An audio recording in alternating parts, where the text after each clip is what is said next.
parts of this arc of Terrace House has been like kind of slow, not much going on. But then this is the craziest. Now I've watched 3 seasons of this. This is the craziest arc ever where people start getting together.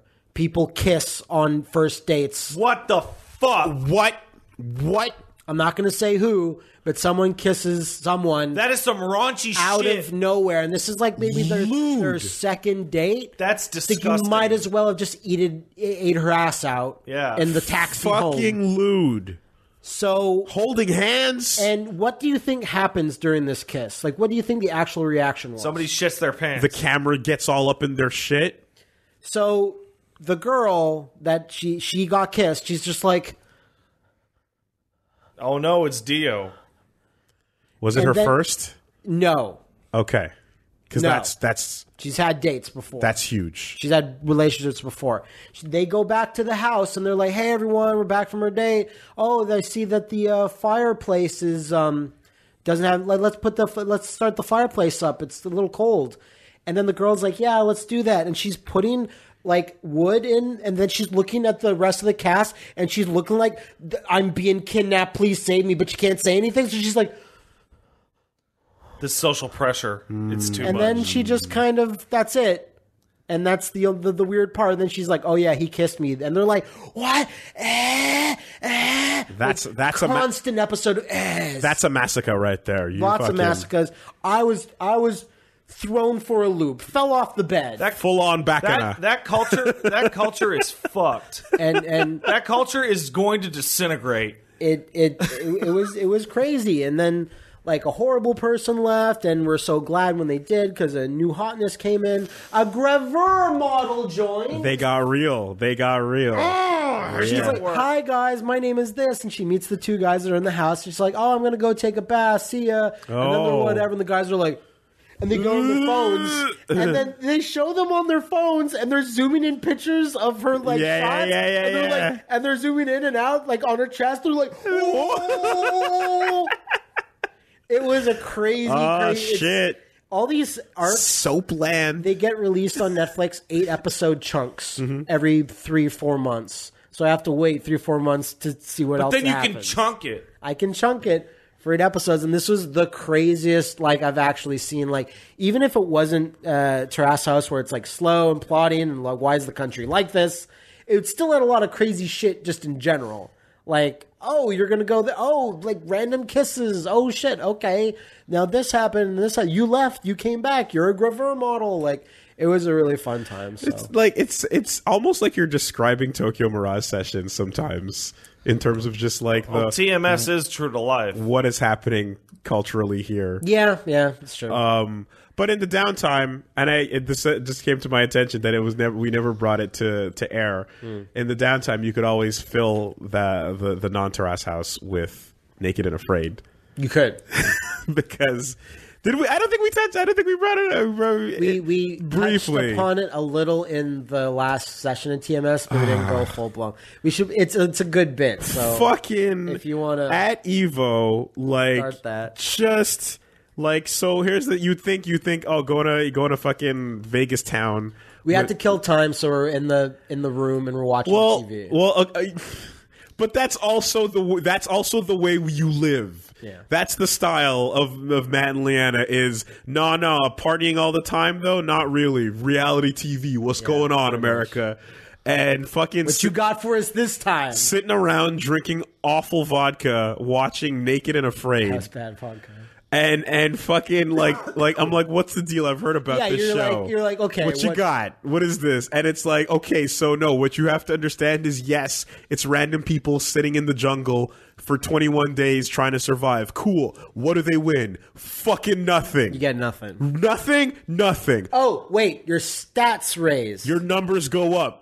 Right? They give you a fucking breakdown where your number literally go up. Are you in the military? Then they're going to start you off at a 5. Do you have any type of survival expertise? Then they'll be like, okay, you're a 6.1. No, seriously, what do they win? That's what they win. Fucking nothing. They win an increase. Okay. Couple days in or whatever. Numbers go up is what they win. I don't understand. Shit gets rough. Cut to literal flashback of family.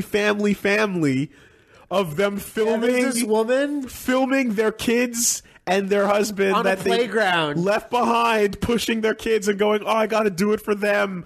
I got to do it." It's like, nah, you're missing out on their first fucking dance recital right now. To prove what? The whole family's like, you don't have to do this, and they're like, nah, I'm doing it though to prove I'm strong. Why do you have to jump that shark, Fonzie? We honed it down. We said the people watch this show and go, I can do that. Then they go do that. Like that's how they get them. I can prove that I'm a tough guy or tough lady. And that's it. And so the big thing, because again, like I'd seen like Naked Dating, so I'm like, what? How does this relate to the trilogy of Naked and Afraid and Naked Dating, and where do you go from there? Yeah. And like it's always, and then you end up for seeing, whatever reason, the episodes that we watched that night were when they start off with a guy and a girl. The guy goes like, "Man, quitting's not in my DNA. I'd rather die than quit." 5 days later, and then he goes like, "What did you pick?" I picked the bow and arrow. Yeah, I'm gonna hunt some meat. Items. And then you just fucking cut to the guy going, "Oh, A doctor comes over and says, "This dude has fucking malaria. Your gangrene is kicking in. Why did you drink shit? Why did you drink actual shit? Yeah. Maybe you shouldn't have drank shit and then spread shit in your wound. And then fucking... I bet it was clear water." And like... Cut to a helicopter. Helicopter airlifting dude away. You're gonna die if we don't... Fuck. In every single episode, guys were like, with this big dick energy walking in. The bigger, the buffer the guy. Remember that big buff dude? Jacked! Like, he's like, after day 2, he's like, I can't do this. I'm like, because you're a big, stupid asshole and you need thousands of calories. And he's like, no, girl, you don't go in the water. The water's too rough. Yeah. Like, we got to do this together. I'm going to watch out for you. I'm going to protect you.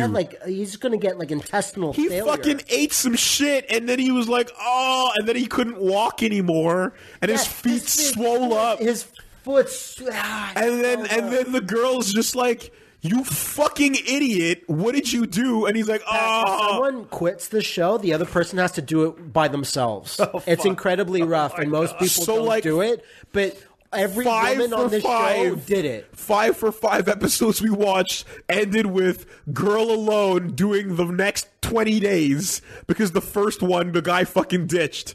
And then they're just like, well, I'll do 20 days alone then. And it's just nothing happening as they sit in the jungle shaking as it rains for 20 days. And occasionally they like stick their head out and then it cuts to like a tiger in the fucking, like, it's just in a different environment. It's just B-roll, right? But they stick their head out of a pile of fucking bushes and it cuts to a tiger being like, what's going on over there? And then like a bear is like, who's that? What's that? Part of reality TV's like journey into total fantasy is like amazing to me. They hand them a map and they go like, all right, you got to get to the waypoint. Frog on the map, like take a right at the frog, asshole. A left at the fucking exactly, right? Piranhas, little piranha graphic, like it's clip art from like fucking 1996. And just you never know when they're gonna splice a B-roll ferocious animal roar or shot. So do you remember that girl that was like, I tried to do South Africa? Yeah. And like my guy that I was with quit. And then I had to do like 12 more days and I had to quit because like there was no fucking water. Yeah. So then on this next episode, she's like, I'm coming back to do it again because I didn't get to complete it the first time. Right. I sure hope my male partner doesn't quit. He quits in 4 days. And then she's like, fuck me. And you don't even pick something and then useful. She does it. And you don't even pick something useful like the pot or a fire maker. Why would you not pick a pot? You need it to boil water. You need the pot, you need the fire maker. If you pick a fucking bow and arrow or like a knife or, you know what I mean? Like some shit to be like, nah, I'm cool guy though. I'm a fucking hunt it up. And you just die immediately. They're left with your shit and they can't do anything All with of it. those other tools can be substituted with a stick or a rock. Which you can't find and make. Those are around, right? Or you could use a stick and a rock to make approximates. But a pot means, oh God, you need, at best, you need the right type of mud in your area that you can make fucking clay. You need fucking sediment to firm it up. You need a fucking proper fireplace with a kiln that you have to build to make one pot. Wasn't wasn't the only guy that you guys were talking about that you saw that did it was like just this huge fat dude that just like this nerd that just sat there. It's like, I can take it. He just went, I can fucking sit here. They had water, so he's like, I'm fat. I'm just going to sit here. As long as I can drink water, that's fine. I'll just live off my fat. And he fucking did it for like at least like 2 weeks. No help. And no help at all. He just laid in their hut. And then like in the last 2 days, the producers are like kicking him. And they're like, fucking get up and do something. And he's like, fine. So we said, what if there was like a nerd version of like this where you have to take people with absolutely no skills? Oh Like my me. God. Or Yeah. I told him straight up, I'm like, what do you bring into the table, Wooly? I brought my Switch. And I'm going to just sit here. You're going to have a good first 4 hours. I brought my Switch. Brightness on max. Turn the brightness up. HD rumble. Max volume and separate those Joy-Cons so I can fucking swing it. And I'm going to just be here in the fucking... You're playing Way of the Hado on Ultra Street. I'm going to just sit here using all the battery I can to fucking do my Hados at the screen, which is propped up, volume up. That's me. I brought my Switch. And then it's just like... That's what When I a do. guy is like, man, quitting's not in my DNA, and he just gets like congenital heart failure in the plane, and the plane just comes, Yeah. and then turns back around, and the girl is like, oh, fuck. Wait, we have. There's a moment in the episodes where the two partners meet for the first time, and so they walk through the forest, they strip off their clothes, and then they shake hands and go, "Hey, nice to meet you. Let's survive." And we're just saying, like, on the way to the handshake, just like cut to the hand, like the hand coming out, and then It just falls and right then helicopter. Just he's out. He's done. He's done. Nope. Sorry. got gangrene just by standing there. Like just passes out and falls past them, anime style. I don't know if either of you would appreciate this because it's a completely different tone. It's like pure dryness with no dialogue. But there's a YouTube channel that I'm a big fan of called Primitive Technology. Oh yeah, I sub to that. Him? Yeah, man, it's so fucking cool. Yeah, it is. I think the guy's Australian or New Zealandish. Dude made a fucking like tent with a moat. Yeah, he's just some fucking out of nothing guy who goes into a forest near where he lives, I guess. Yep. With shorts. Just make shit. That's what he brings. He brings his shorts and his video camera, and he builds himself a little life out there. It's amazing. And he shows off how you make all these fucking ancient tools with your hands. He's got 8 billion subs though. Like yeah, that. well, he deserves it. I mean, he just does it. You watch something like that, and you're like, you're gonna be fine. Yeah. Like no matter what happens, you're gonna. Well, because it's like he shows you how to make a nice brick. And then the mortar for it, so you're like, oh, I can just make anything in any situation. If there's ground underneath me and I can shovel it up, rocks are powerful. I can make a fucking brick and just make a nice house. Like it was nuts. Yeah. Also, when you're a vegan on this show, it's like quit. Oh God, you're done. You're gonna fucking forage for berries for 21 days. Your moral standings are noble and appreciated, but they are naive. In a survival situation. I see a guy just eating like an iguana, and the other person is crying because they're so fucking hungry because there's nothing to eat but animals. In New Zealand, we were doing a hike, and the person who was like showing us the trail walks up to a bush and goes, "This right here, bush, Pain bush, right? This is awesome. If you're a hiker and you're lost and you need to survive, you can pick this leaf off right here and eat it. Tastes kind of sweet." This will get you all the energy you need. You can just sit here at this bush and pick it. However, on the same bush is a different kind of leaf. You eat this, dead in an hour. Instantly. And it's like, you just have to know. You just have to know the lay of the land and figure it out. Or I can eat that rabbit! Or you could eat the fucking rabbit. Oh, turtle? Yeah, bye. You know, like... Outrun this rock, fucker! Like, straight up, I'm looking at a bush, and there's 2 leaves on it, and it's like, this is the life bush, this is death. The death bush. Fuck you. Survive. Get ready. Go. and if you eat the right leaf, it'll say time extended. And if you don't, it'll say nothing. Decide the destiny. Yeah. Fuck you. So, yeah, that's good. That's a good song. There you go. Naked and Afraid. That sounds like a mess. There's also Naked and Afraid XL, which is several tribes of people living nearby, and they're like, we're the whatever, like original name of the area that they're in tribe, and then See, I would watch that based on one condition: whether or not they filmed it in a place with no law. Because if they filmed it in a place with no law, that'd be a really interesting show. Yeah, it's called Lord of the Flies. You can go watch it.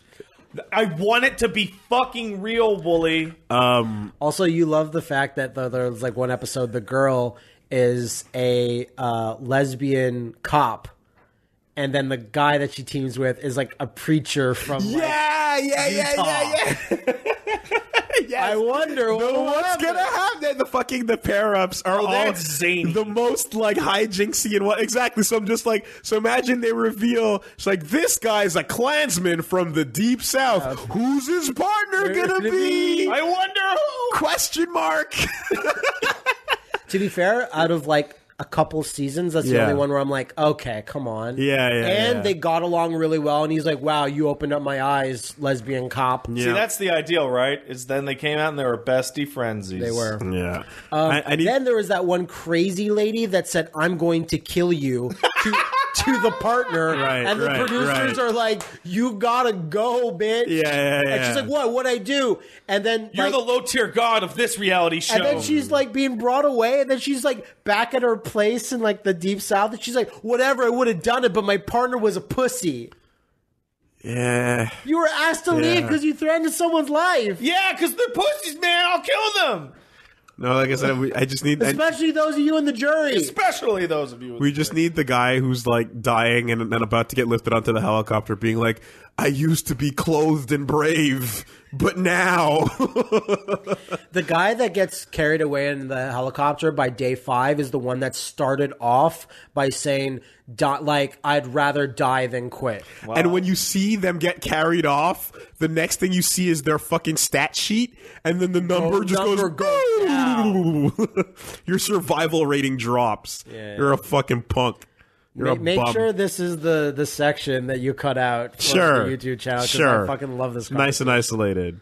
Let's take a quick word from our sponsors. Let's do that.